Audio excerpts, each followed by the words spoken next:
Aloha, welcome to Jordan's Journal. I'm Representative Jill Jordan, and today I have Lori Tsuhako from Department of Human Services. Welcome, Lori. Thank you very much, Representative. Yes. Happy to be here. Oh, thank you.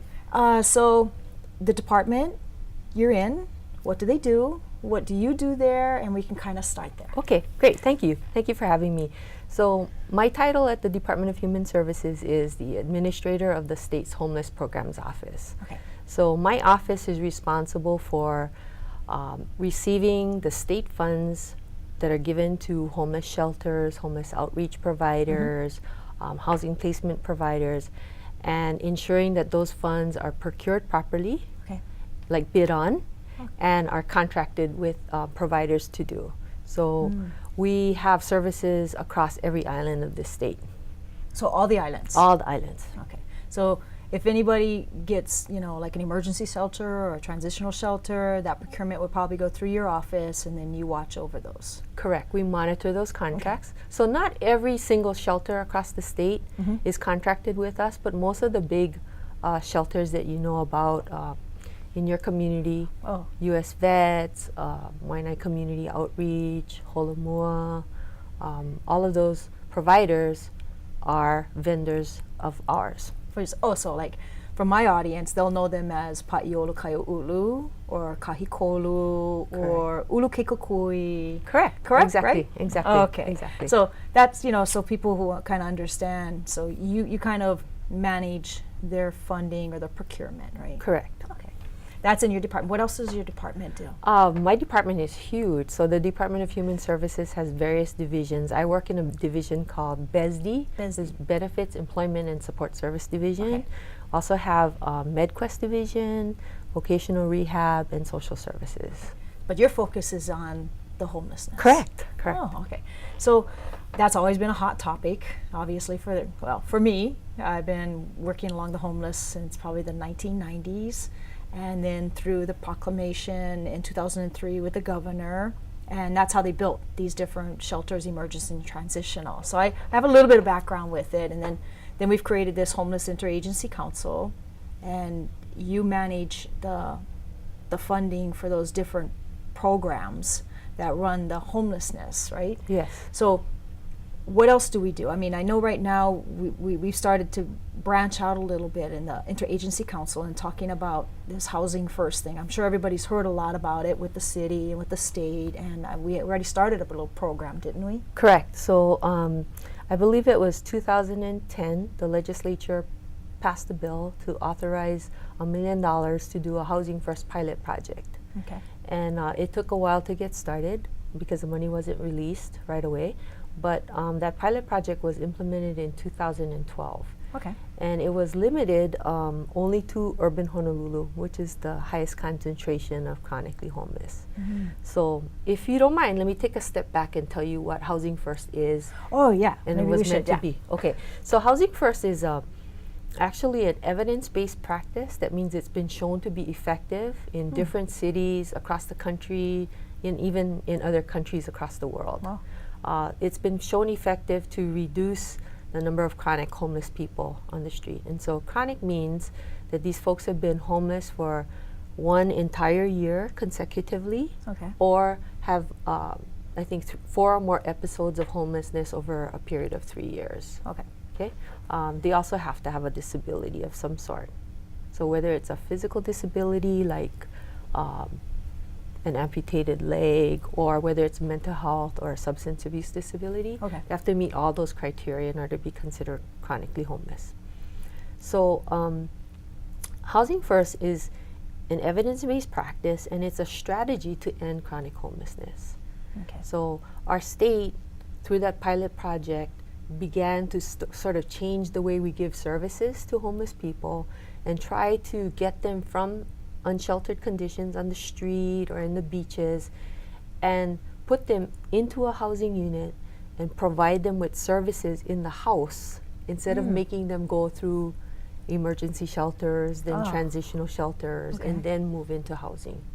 So it's like putting somebody in a safe place like a home or an apartment, and then you bring the services. That might be somebody making sure they take their medication or go to programs or need help with employment or something like that? Yes, so it's really, it's meant to be a client-driven process. So, for example, some of the shelters that we have across the state say, you cannot come in unless you're clean and sober. Correct. And some of the folks who have been chronically homeless for many, many years are not clean and sober. So what happens to them? So this Housing First project says, you know, you don't have to be clean and sober before you get housed. You can go into housing so long as you maintain all those requirements of being a tenant. You pay your rent on time, you don't damage the property, you don't yell and scream and keep all your neighbors up. But we're gonna give you the services that you want and need in order to have a better life. Oh, okay. So then we started this, well, the project was, you know, legislated in 2010, but you weren't able to get it up and running until 2012. Correct. So that would be about a year and a half ago. Yes. So that first project was limited to urban Honolulu because that's the highest concentration of chronically homeless here. And we wanted, it really was a pilot because it was $1 million. We heard some people complain that, wow, that's a lot of money to spend on a few number of people. But really what we know from Housing First being implemented in other places across the country, like in Utah and in Skid Row in LA, is that if you take care of these people who've been homeless the longest and who use a high level of emergency services, like going to the emergency room to look at an infection or something, who call the 911 service a lot because they get confused or people are worried about them and call 911 for them. That those folks cost a lot of money because they're using expensive emergency services more than they would if they were stable, had a place to live. Yeah, correct. So if we had them in a stable environment with the wraparound services, you would probably not get those emergency calls for police because somebody's screaming or they think something happened to them, or they'd be running to the emergency room like every other week, which is very costly. So we in essence would be saving money in other areas by making sure these chronic individuals become stable. Yes. Oh, okay. Yeah. So the whole idea is that if we create a system of care for these folks and we lessen the overall costs in the end, and we can keep folks stable in housing, in the end, our whole system, all the tax dollars and the insurance money that we all pay, will actually, their use will go down. And it's much, I'll give you an example. So if you have somebody who's living on the street and they have a staph infection, so their leg is all infected and it looks all gross, and they don't have a regular doctor to go to, and they don't have regular dressings for their wound, and they don't clean it, and it gets worse and worse and worse. If that person were living in a house or in an apartment and they had people coming in to work with them and check with them, and they had a regular doctor they could go to, they could pop into their regular doctor at 1/10 the cost of what it costs to go to the emergency room. Right?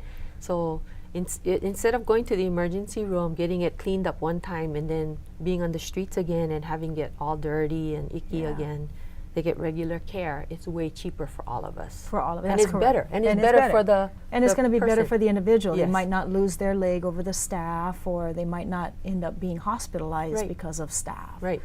Yeah. So I mean, we shouldn't just look at the micro picture. We should look at, okay, what could Housing First do for the overall picture, as well as the health and wellness of the individual we're looking at trying to help, right? So this pilot project, obviously, it must have shown some success. Yeah, so the pilot project actually focused on urban Honolulu, and we tried to identify those folks who were homeless the longest, so had the longest chronicity. So that means who out there who's living in urban Honolulu has been homeless unsheltered for the longest time. And then we looked at combined factors like what are their ages. So we tried to identify the oldest people because by and large, the old people are more vulnerable. And we looked at people who had multiple health issues that made them at risk. So if nobody helped this person, Yeah. they would end up dying on the streets. Correct. And so we tried to focus the energy and the outreach on those folks and tried to help them. So I do know, I think you housed some of them probably early last year, right? Yes. And I know that was a big splash in the paper and stuff like that. So I'm hearing that we all want to take this out of urban Honolulu and maybe to the rural areas or maybe to our neighbor islands. Correct. So So our plan, thank you for asking that question. Our plan is to expand the capability of Housing First to go Oahu-wide. And our partners on the neighbor islands have decided that, you know, rather than trying to do one program on every neighbor island and not being sure how to get it done the best, because neighbor islands always we always consider ourselves different, right, Yes. from Oahu, and I can say that because I'm from Maui, but they really said, you know, why don't we pick one island out of Maui, Big Island, and Kauai, and do a pilot there too. Okay. Just like we did a pilot here in urban Honolulu. Yeah. And so that is our plan. So hopefully as our implementation goes forward over the next year or two, we'll have Housing First initiatives on all the islands. Wow. Wow. And I know this takes, you know, we have, you know, our state monies. I know the city said that they were going to be doing some matching, and I know some of that kind of fell out, and Yeah. I know they're still trying to figure out how they're going to be able to make that work. But we've created these different partnerships from different, you know, city, state. You know, now we've gone forward and we've through the Homeless Interagency Council and gotten a SAMHSA grant Yeah. to kind of help dovetail into some of this work. Just Yeah. talk a little bit Sure. about that. Sure. So SAMHSA is an acronym. It stands for Substance Abuse Mental Health Service Administration. Okay. And it's a federal agency. And the Department of Health applied for a grant and was awarded a grant for over $2 million over a 3-year period. And what that grant is for is it's going to provide that wraparound service we were talking about. Okay. Outreach, case management, support services, whatever that person who's homeless and is placed in a home needs to be successful, they will attempt to do. And the reason that that grant is so important to us is because we have funding now to do housing, and we have this federal money that's being totally leveraged. We're Yeah. taking advantage of the federal government giving us some money to make sure that these housing placements, the people that we put in housing, get the services that they need. If they are chronically homeless, they have a severe psychiatric disorder and or substance abuse addictions, that they'll be well taken care of. Yeah. And we can spend more of our state money on actually helping with the housing costs. The housing component of it. Yeah, so it's a perfect marriage between the state program and the federal program. And it's another good sort of positive aspect about that is because there's so much work that the Department of Health did to get this grant. Yeah. And they needed help from other agencies like DHS, like Veterans Administration. And we needed to sort of piece together this application in order to make it successful. And we're able to do that. So I think it's a great win-win, not only for the state, but for the agencies and for the people that are ultimately going to be served. Oh yeah, because normally this populace falls in many different areas. It's just not one pocket. They're not just Department of Human Services Right. clients or Department of Health clients. I mean, they could be veterans. They could be a mental health patient through Department of Health. They could also be receiving benefits through the Human Services. Yes. So to see all these different components come together on one single issue instead of saying, well, you know, the homeless people is all Human Services problem or the homeless people are all Department of Health problem.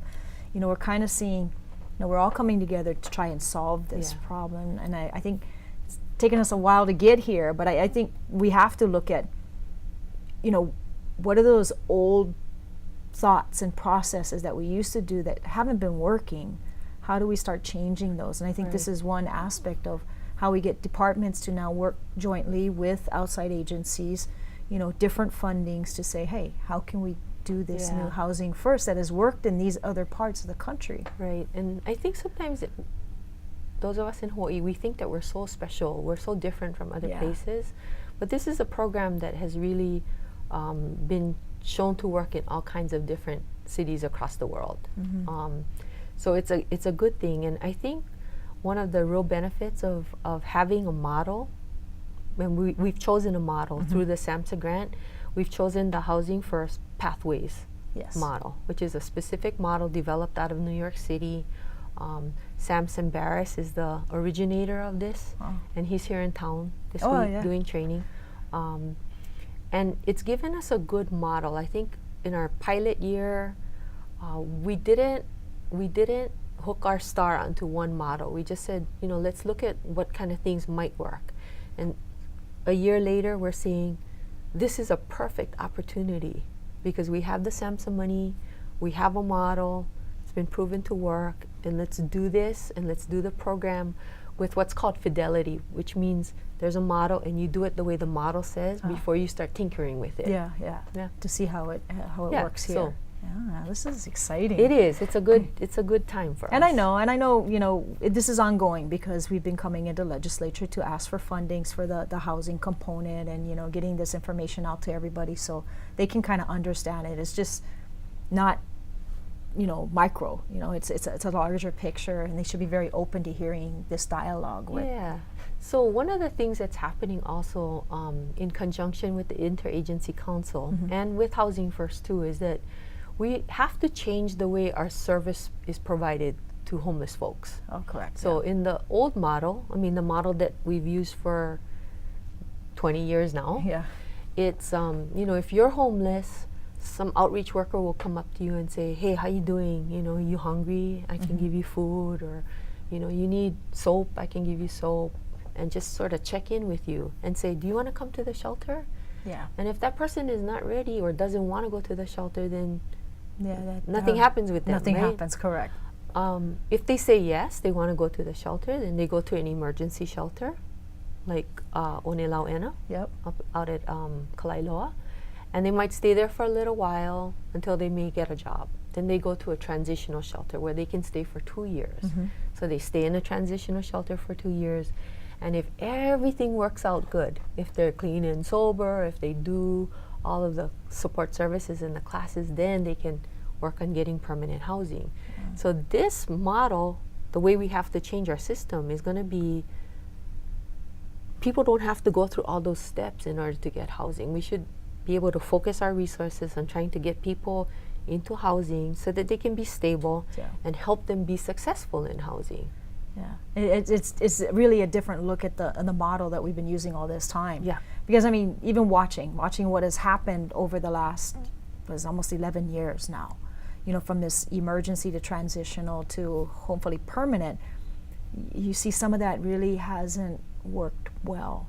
And I think now we need to, especially the most chronic ones, the ones that seem to be slipping into the system back and forth, or the ones that have mental illnesses or chronic diseases, and how do we approach them a little bit differently? Because they're not going to say, okay, thank you, outreach worker, I'll see you next month. Okay, and I've personally met people that have been out there for 15 years. Yeah. And that's not healthy for them, and it's not healthy for us. So how do we say, hey, we can plop you right into this structure right now and bring services to you, wouldn't that be better? Yeah. Yeah. So it's called a paradigm change because we're sort of changing the system, and it's always hard to make changes. Yeah. It's really hard because everybody's used to doing a certain thing a certain way. Yep.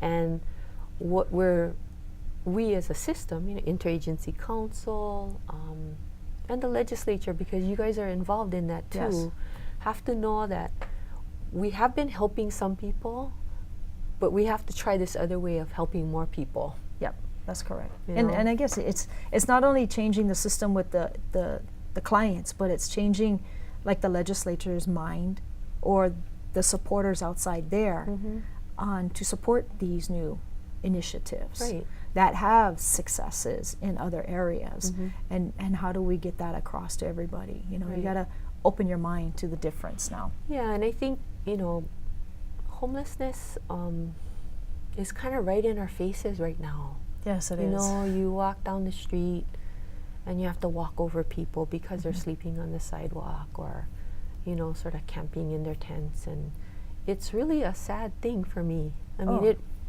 it makes me very sad, and I think that it does for everybody else too. Some people express it in anger. Yeah, some people do, yeah. And some people express it as sadness or needing to help people. But we are at a point where we have to all work together.